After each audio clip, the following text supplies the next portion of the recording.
the Technics sax25wl cassette deck tuner and amplifier, a piece of equipment older than myself. It was sold sometime in the 80s and it still works perfectly. With this device, it's not the cassette player or tuner that I'm interested in. Of course not. It's the amplifier. An amplifier that has age, but an amplifier that can pump out clean, powerful sound. On my own setup, I have it hooked up to 2 sets of speakers. The SPE 500, which I've pegged around the early 90s, late 80s, based on a single forum post, and a set of Pioneer CS767s from 1982. So okay, I'm no audiophile, I'm no expert, but I do know what sounds clean, clear, and crisp to me. And look, these sound fantastic. Deep bass, clear mid-range, it just sounds good. I know that there's some nice hardware out there, but new hardware comes at a price. This was all free.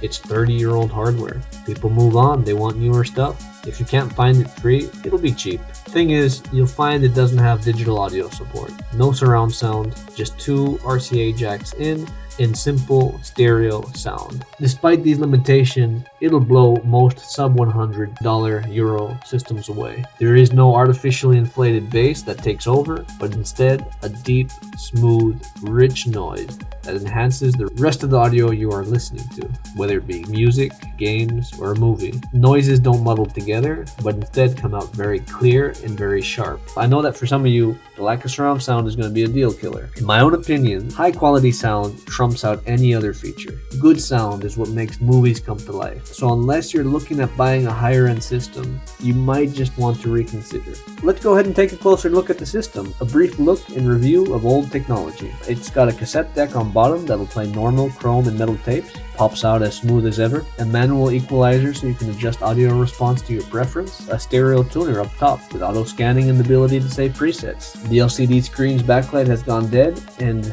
since I never actually used the radio tuner, I've never actually bothered to fix it. It took me a while to find, but there is a universal remote that has the codes to work with this stereo and many other older systems. Let's twist it around and look at the back. And on the back you have your inputs, your outputs. Fairly simple. It has a couple of phono ins for your turntable if you have one. You have your ground on the back, CD input, which is just standard RCA inputs, and it's really the only way to connect your audio. This does mean that if you're using HDMI, which you likely will be, you're going to need to find a way to split the audio off into this analog format. Then we have the speaker hookups. Take note of the range and make sure to hook up your speakers appropriately within this. A beat-proof switch, which I have yet to figure out what it does. If anyone happens to know, please leave me a comment. You can also attach a remote cable to control an attached CD player.